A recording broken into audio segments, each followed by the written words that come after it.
So what are you guys? We're the Smartwood family. So a friend of mine, John, posed this question to me.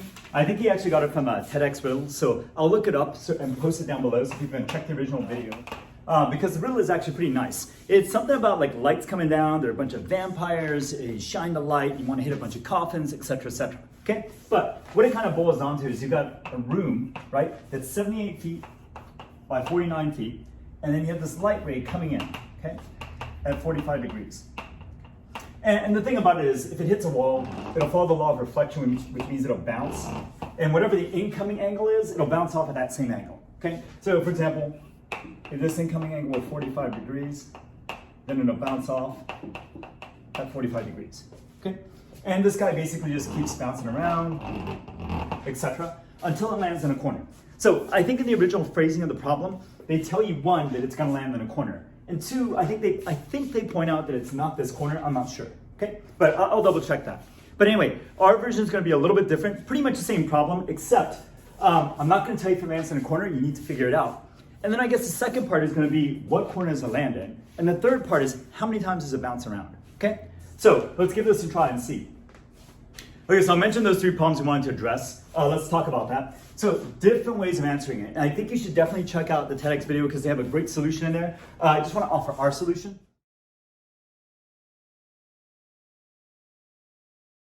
About this problem, this is what came to mind. Basically, that 45-degree angle is really special, okay?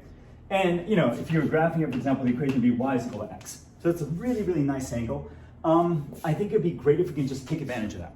So the thing is that if you do this, clearly this guy's gonna hit the wall and then it's gonna bounce, maybe do something like that, I don't know, okay? So we can't just keep going along that line. But the idea is wishful thinking. What if we could? So if we could do that, that would make this problem much simpler. And as it turns out, we lucked out, you can. So if you visualize, kill this.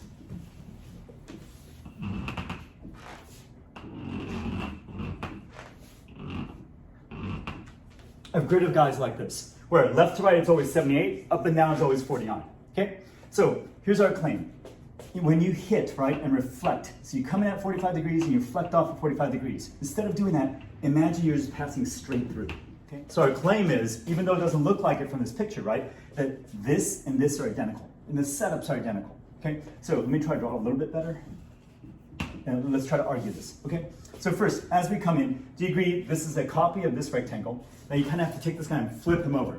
So you can see visually, if you flip him over, it's gonna be the same thing. But if you wanna be a little bit more formal about it, we draw this normal here.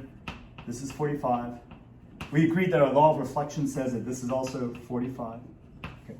But then from here, we have a right angle, right? So if this is 45, then this too must be 45. Likewise, this must be 45, okay? All right. And so what we're gonna do is I'm gonna erase this to clean this up. And now if we look at this, vertical angles from here to here, this also must be 45. Okay, again, right angles over here. So we have angle, side, angle, angle, side, angle. These are equivalent triangles, right? So everything is preserved. The distance here is the same as the distance here. The cross is the same, the angles are the same. This is a carbon copy of that. We've just taken this guy and flipped him over. So all the information we want from here is preserved in this picture. In fact, when you bounce over here and do something like this guy will bounce accordingly and do something like that. Okay? Does everybody agree? So does everybody agree they look like carbon copies? Okay. But now the trick is, I want to stay on this line. So we just keep this idea going. We repeat it. So now, we want to capture this bounce, we want to keep going along that straight line. Same idea. You just pass right through. And using exactly the same argument, right? We can argue that this guy, this little triangle here is equivalent to this triangle there, right? And therefore, everything is preserved. Everything is the same. So we can just imagine he's going through like this. And again, instead of going down like this, we just imagine he passes straight through, etc. So we can just keep our line going, and we don't really lose any information. Okay? All right. Now the question is, will it ever hit a corner? Well, clearly, the way we have it set up, the only corner you could hit would be an upper right corner somewhere. And that upper right corner, its coordinates in our grid, right? Well, if you're staying along this line that has this equation, right? Then the x coordinate and y coordinate must be the same. Let's think about this for a second though. In order for us to land in that corner, right, we must have moved over an integer number of times from left to right. Because we can't do like 1.5 rectangles. We have to do 1, 2, 3 to land perfectly in that corner. Okay? So an integer number of rectangles, left to right, but also an integer number up and down, right? So it's going to be something like, and whatever distance we move from left to right must be the same as the distance we covered up and down. Staying along this line, so left to right, up and down must be the same, okay? Then we do a little bit of math work. I think the y here is 49, and this guy is 78. They are relatively prime, meaning they have no factors in common if you factor them into primes. 7 times 7, 2 times 39, 3 times 13. They definitely have no factors in common. So the only way to get them to line up where they're equal to each other is to take your guy here and multiply by 49, and take our 49 here and multiply by 78.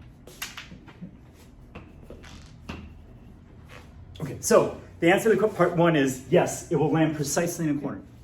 All right, but that doesn't really tell us, even though in our setup, it lands somewhere in a corner, upper right corner. That doesn't tell us with respect to the original box, after he's bounced around so many times, right? Which corner does it land in? Okay, so let's think about that.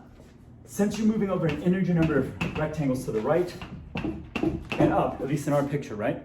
Okay, what that means is, let's say the answer were 2. Left to right, you move 2. I mean, obviously that's ridiculous. So pretend it really was 2. 1, 2. Okay, what that means is, if you've gone 1, 2 rectangles over, you've moved 78 over, and again, 78 over. And do you agree? You will not change your direction until you've covered 78. So for example, if I had a rectangle like this, now this is more realistic, and we went like that, right? We haven't covered our full 78. We've only covered this amount here. The whole thing is 78. But what's going to end up happening is this. If we bounce and do this, right? If we bounce like this, right, we still haven't changed our horizontal direction. We're still moving to the right. So we only change and start moving to the left once we've covered 78, right? Once we've traversed 78 feet to the right, okay? So if it were the case we covered 2 of these boxes, that means you go 78 to the right, bounce off this wall, and then go 78 to the left, and bounce off this wall. That's it. Or maybe land on this wall. So if it were 2, it'd be like you go 78, bounce off this wall, 78, hit this corner, done. If it were 3, you go 1, 2, 3, done, like that. So you see that? I'm only talking about left to right. So it turns out if it just goes 1 time straight into the corner, it would be 1. If you have a 2 here, right, then you go 1, 2. So you've covered 78 2 times, okay? What if it were 3 bounces? 1, 2, 3. That would be 3. And then 4. And then 5. But you get the pattern. So if you cover 78 an odd number of times, you're on that right wall. If you cover 78 an even number of times, you're on that left wall. And if you go over here in this problem, we've covered an odd number of times, right? So that means we're on that right wall. Okay. Same logic up and down. Sorry, it's getting messy. We could redo the video, make it cleaner if you want. But let me use this rectangle up here, just so we can talk about it. So again, the idea would be if for some bizarre reason we did this, and we did that. I know the picture's not realistic, but you get the point, right? As long as we're doing this, we've changed our left to right, but we haven't changed the up and down motion. You're still going up, still going up. Once you've traversed 49 going up, then you're gonna start to head what? Back down. Does everybody agree? So if you look at this, how many 49s did we cover up and down? We went 78 of them. So the first time, 1 is up, 2 is down, 3 is up, 4 is down. So it looks like odds are up, evens are down. This is even, so down. Okay, so what does this really mean? What this means is, after all this bouncing, in this setup here, right? We end up on the right and down. So that means we end up right here. Okay. So I think that's the answer to the original riddle. That's what they wanted. But let's take it one step further. Since we did all this work, we can actually figure out the number of times you bounce.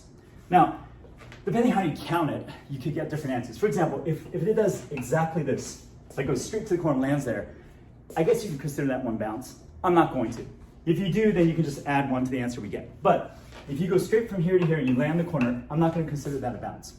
However, if you did something like this, and you land in this corner, I would consider this 1 bounce. Okay? So you bounce off that wall.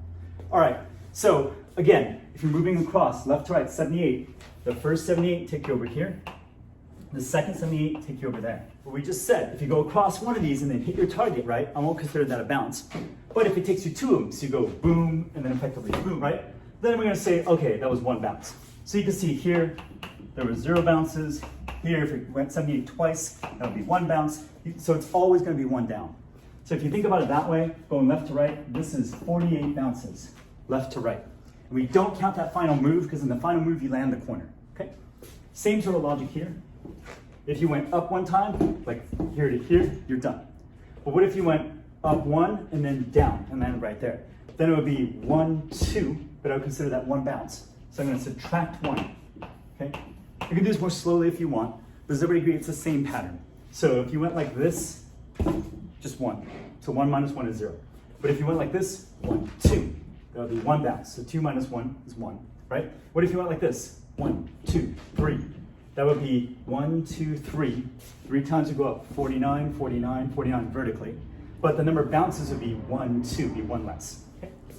So 77, 48. So I think it's 125 altogether. Okay? Now, one thing you might be asking, is there a possibility we've overcounted? And in this case, really no. Because remember, every time you hit, you're either going to hit a sidewall or a vertical wall. And that is it. The only time you hit a sidewall and a vertical wall simultaneously is when you land in that corner. Okay? So all good. So all in all, what happens? Do you land in a corner? Yes. Which corner? I guess it's the lower right corner. And then how many bounces does it take you? It takes you 125 bounces before you land in that corner. Okay? If you want to do this with better equipment or go through this more slowly or maybe more formally, just let us know. So hopefully that helps. And thanks again, John, for that problem.